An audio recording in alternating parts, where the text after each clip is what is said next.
Restant sur un match nul en championnat face au PFC, Sainte-Geneviève débutait cette Coupe de France avec le statut de favori.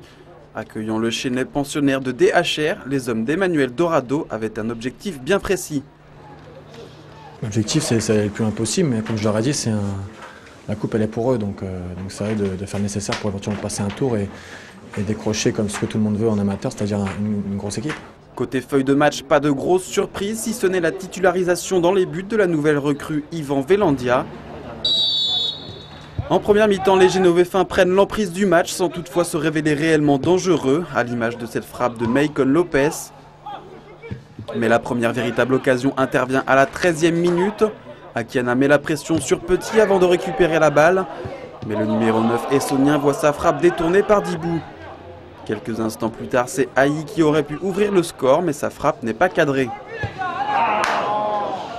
À la 22e, le Chesnay se crée sa première occasion de la partie et aurait pu ouvrir la marque si Vélandia ne s'était pas interposé en deux temps. 5 minutes plus tard, le gardien essonien doit une nouvelle fois s'illustrer sur une frappe de Kenba. Sainte-Geneviève soigne son jeu collectif.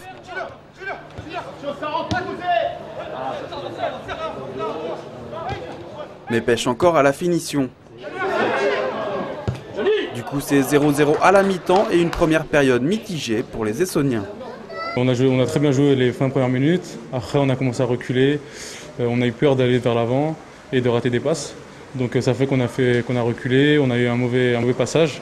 De retour des vestiaires, les Génovéfins se montrent encore dangereux mais n'arrivent toujours pas à trouver la faille. Et à la 58e, sur ce centre de Marega, Akiana rate complètement sa reprise qui s'envole au-dessus des buts de Dibou. Le chronomètre défile et Sainte-Geneviève n'est pas à l'abri d'un but des visiteurs. Mais la défense essonienne est bien en place. À la 74e, Julien Chandry aurait pu libérer les siens mais manque une nouvelle fois le cadre. 3 minutes plus tard, Chandry encore lui lance Lopez en profondeur. Le numéro 8 essonien, peut-être en position de hors-jeu au départ de l'action, arme une lourde frappe qui ne laisse aucune chance au gardien du Chesnay. 1-0 pour Sainte-Geneviève. Les visiteurs auront alors 2 dernières tentatives pour recoller au score.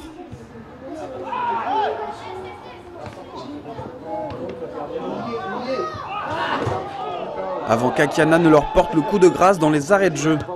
Lorenzo aura même pu aggraver un peu plus la marque, mais ça fera bien s'écraser contre le poteau. Score final 2-0 donc, et des visiteurs qui peuvent nourrir quelques regrets. On est déçus, frustrés, parce qu'effectivement on a entamé le match comme il fallait, même si on a subi les 10 premières minutes, premier quart d'heure. Après on a posé un peu plus de difficultés en tenant mieux le ballon. On se procure de bonnes occasions en première mi-temps avec une très belle parade du gardien de Sainte-Geneviève.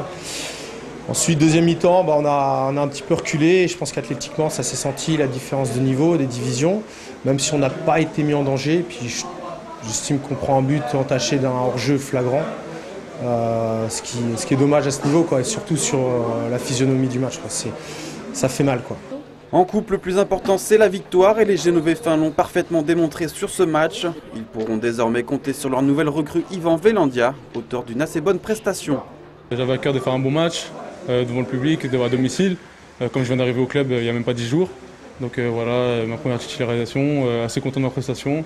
Après, il y a des choses à améliorer et voilà, on va travailler à l'entraînement pour progresser à chaque fois. Direction le 4e tour donc, et en attendant retour au championnat. Prochain match à domicile samedi prochain contre Troyes.